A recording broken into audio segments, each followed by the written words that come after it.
Welcome back to Business Minded with me, your host, Angie B, the place where we talk business, branding, and the ever changing world of entrepreneurship. I'm your host, Angie B, and today we're moving into what's happening in the retail space now that we've got a new administration in office. Are things looking up for business, for small business owners, or should we be cautious? Should we continue business as usual, or is it time to rethink our strategy? And more importantly, how can we work together to build stronger businesses instead of seeing each other as competition? Y'all know I'm going to always keep it real, so let's get into it. The retail space in 2025. It's always shifting. But in 2025, we're seeing some interesting trends. While consumer spending is still strong in some areas, we can't ignore the challenges of rising costs, potential policy changes, and shifting consumer behavior. With a new administration in office, we have to ask, is it business as usual? Or do we need to brace ourselves for changes? The reality is that small business owners, especially those in retail, always have to stay ahead of the game, the good, the bad, and the uncertain. The good. Consumer spending having completely dropped off, people are still shopping, but they're being more intentional about where they spend their money. E commerce and social commerce are still booming. If you're selling online, now is the time to double down on digital marketing and direct to consumer sale. The buy small movement is still alive. Consumers love supporting businesses with a story, and that's an advantage small business owners have over big box retailers. Now, let's talk a little bit about the bad. Inflation and supply chain costs remain an issue. Depending on how policies unfold, small businesses could face higher operational costs. If taxes on small businesses increase, profit margins can shrink. It's important to keep an eye on new tax laws that might affect your bottom line. Big brands are aggressively moving into direct to consumer sales, making it harder for small business to compete without a strong brand identity. So let's talk a little bit about the uncertainty. Well, interest rates go down, making it easier for small businesses to get funding. Yeah, right. Okay. The administration's policies could determine whether it becomes more expensive to borrow money for growth. Sorry about that, y'all. Thought I had this off. Sorry about that. I forgot. So, getting back to taxes. If taxes on small businesses increase, profit margins could shrink. It's important to keep an eye on new tax laws that might affect your bottom line. Big brands are aggressively moving into direct to consumer sales, making it harder for small businesses to compete without a strong brand identity. So then we were at the uncertain. Will interest rates go down? Making it easier for small businesses to get funding? That's a question. The administration's policies could determine whether it becomes more expensive to borrow money for growth. How will labor laws shift? Wage increases and changes in employee benefits could affect hiring decisions. Now, I do have some information on that as far as employee benefits, something that I found out at an event that I was just at last week. And I talked to a gentleman who's running for mayor. And I talked about some things. I asked some questions about why is it that I see a lot of people on YouTube now who are actually talking about how it is affecting them as far as getting a job. So when they go out to get a job, why is it so hard? And people say that they can't find people. I hear employers always talking about nobody wants to work. We can't find anyone. But then when they have people in a certain age bracket, let's say 55 and up, and I say that because that's in their right mind, can still get around, physically smart, doing, can just get it and get it in too, right? Why is it that they don't want to hire these people, right? Why? That certain uh, age demographics. Okay, why? And what I found out was that, which I didn't know, is that the insurance, because of the risk, and so they feel like people 55 and older is more of a risk than young people. So the company gets penalized for hiring people who are older. Can you believe that? It's like, what? So that's the first time I ever heard that. So if y'all know anything about that, let me know. I would love to hear about it. But that was the first time that I heard that. So if that's the reason why, if you already there, I guess you grandfathered in. If you started at an early age and you in your late 50s, 60s, you get ready to retire at retirement age, then I guess you were grandfathered in. I don't know. I don't know the answer to that. All I know is this person who have been making decisions for a long time, done a lot of stuff in government, and that's what they told me. And if that is the case, then I believe that that's unfair.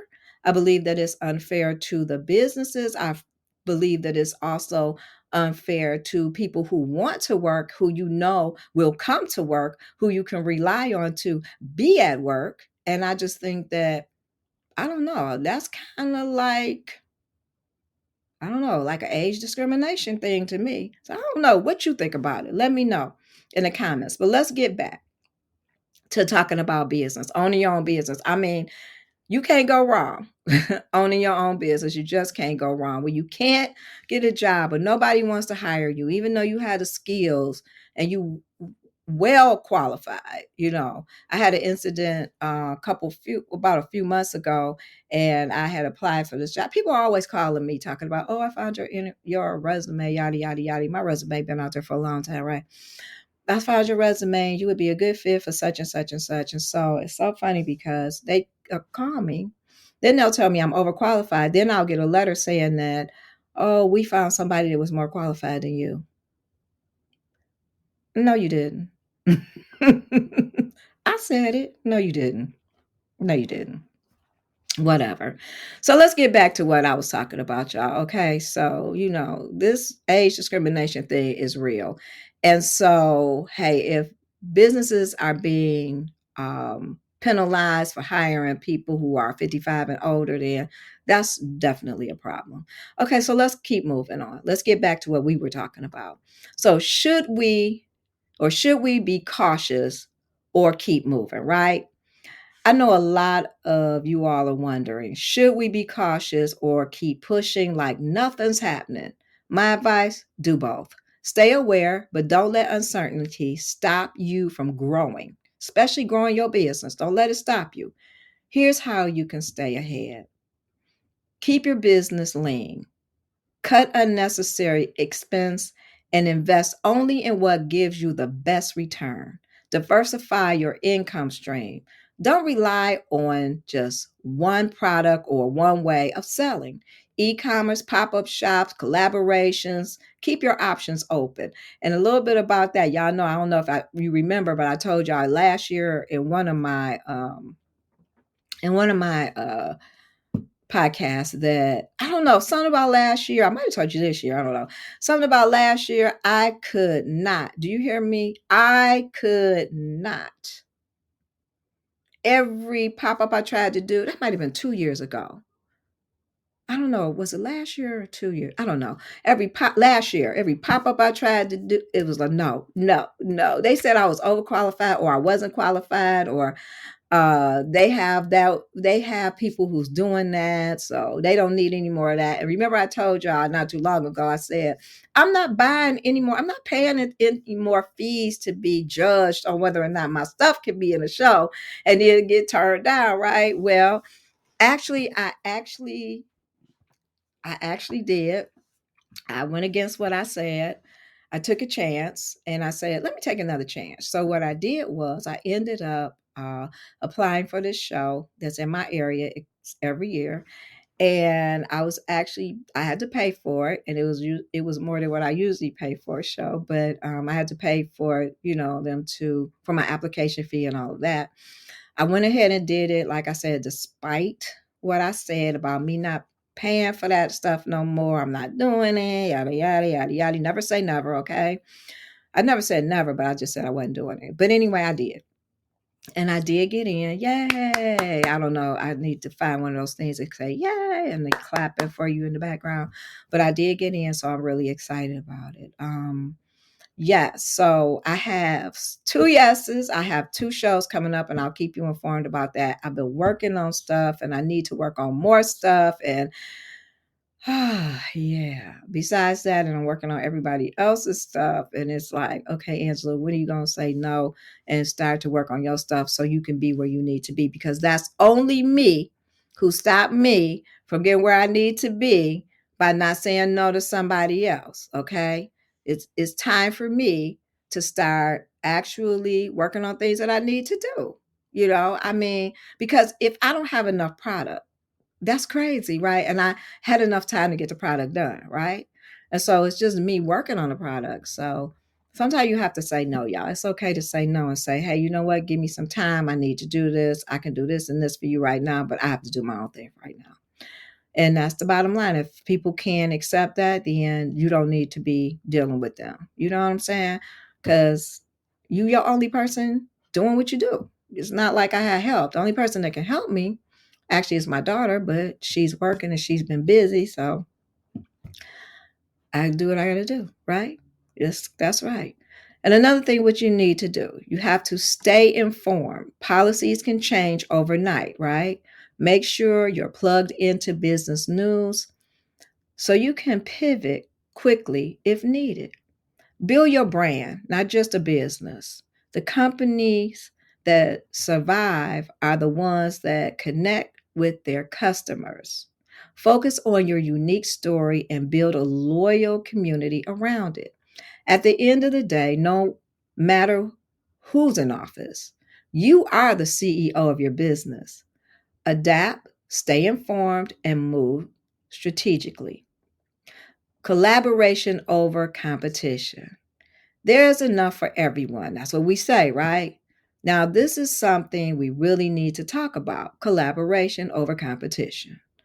One of the biggest things holding small business owners back isn't always the economy or even the administration it fears. It's fear. I didn't get that out right? It's fear. It's none of those other things. It's not the economy or even administration. It's fear. Fear, y'all. Fear that someone else would take your customers. Well, they ain't your customers if somebody can take them. And nobody can take your customers, but people shop everywhere.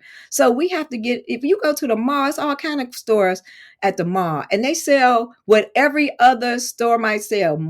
Macy's, Nordstrom's, they all sell certain kind of brands of bags, okay? If they're in the same mall, hey, listen, they're not worried about it because it's you building your brand for your customers, right? They shop everywhere. It's fear that your idea isn't good enough. Fear that if you collaborate, someone else will get ahead. Look at all of that. That's a mess, ain't it? But let me tell you something. There is enough business to go around. No two businesses are exactly the same, and no two people are the same at all. We all have different style, different ways of serving our customers, and different reasons for why we do what we do. Instead of looking at other small business as competition, why not share opportunities? Got an event coming up? Invite another business owner to set up a booth with you. Got a customer who isn't a good fit for your business? Refer them to someone who might be. I've never failed to do that with anywhere that I went. And I don't even care if I know the business or not. If it's a small business in there, because I always like to walk around and see who's all there, what they selling, and I even purchase from them. That's what I do. If I like it, I'm gonna get it. So the thing is that it's all right to refer them to someone who might be a good fit for them if they not a good fit for you. And even though somebody buy from me, I'll say, hey, go over there. So and so is selling. If that's what you're looking for, they sell it such and such. We was just at an event let's see, was it last year or this year? No, last year it was cold. Oh my God. Okay. It was so cold. And it was a young lady I found out she was selling hand warmers. We were outside in a heated tent. It wasn't really heated, but it was anyway. Yeah. Yeah. Yeah. But she was selling hats, gloves, and hand warmers. Baby, I went over there, bought hat, gloves, hand warmers for me, my grandchildren. And not only that, I was telling people, they was like, "Oh, I'm cold." I said, "She got hand warmers, she got hats, she's got gloves." I was sending them over there. Listen, let me tell you something. We got to get out of that thinking, that mentality of basically crabs in the barrel. We got to get out of that. We can't tell nobody else about somebody else because whatever the reason is, we got to get out of that. That's why I try to be around people who ain't trying to be in that type of competition. But I like to be around people, business owners who are thriving and striving, and they thriving and they not worried about what you selling or how you selling it. They tell people about you. That's why do you think that a lot of brands put their branding on their bags, their handbags or their product? Because guess what? More than likely, everybody want to be the only one with something. That is like the worst thing ever. Want to be the only one with something. Want to be the only one. Is this one young lady who bought this bag from me one day? Came up to me and said, "Girl, everybody, you should have seen them looking at my bag." She said, I was just, and they wanted to ask, I wouldn't even tell them, or it was just crazy. And I was like, well, why not? But why wouldn't you? I'm a small business.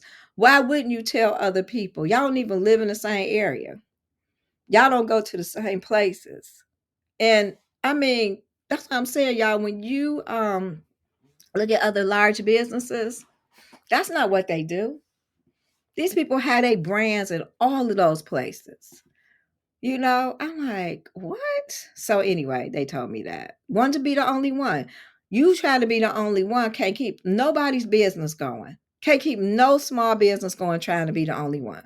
So I try to be around people, like I said, who like to tell the story or tell somebody about somebody else's brand, especially a small business. So also, like I said, refer them to someone who might be a good fit. Don't be so selfish. Good Lord. I mean, what is that doing for you? Right? Thinking of launching a new product, partner with someone who complements what you offer. When we collaborate, we all grow. The biggest brand in the world aren't afraid to collaborate. So why should we be as small businesses? We have to have that faith over fear, trusting God in business. That's what we have to do. Fear is what stops most of us from moving forward. But let me remind you, fear and faith cannot exist in the same place. If you truly believe that God has given you the vision for your business, you have to trust that He will also provide the resources, the connections, and the right timing. One scripture that aligns perfectly with today's message is Proverbs 3, 5, and 6. Trust in the Lord with all thy heart and lean not unto thy own understanding, but in all thy ways acknowledge him, and he shall direct your path. You see what? This is not, y'all know what? I couldn't get it out right. This is not the season to doubt yourself or your business. It's time to trust that God has already ordered your step. He's already ordered our steps, y'all. If He gave you the vision, He will give you the provision. But you have to move in faith and not fear. So, should we continue like nothing's happening? No. We should always be watching, learning, and adapting. But should we let fear stop us from growing? Absolutely no. That's also no. We have to continue to start to thrive instead of just surviving. But even though I said early on that surviving is connecting with your customers and your clients, and it is, but we have to make sure that we're on the right path, the right path. So in 2025 is still a year of opportunity for small business owners who are willing to evolve. And more than that, this is the year for collaboration over competition. Let's uplift one another, share opportunities, and trust that there is more than enough for all of us. So that's today's episode, y'all, of Business Minded with Angie B. If you found this valuable, make sure to subscribe, leave a comment, and share it with other business owners who need to hear. Everybody need to hear this. Let's keep the conversation going. Hit me up on social media at Angie B Style and let me know how you're navigating the retail space right now.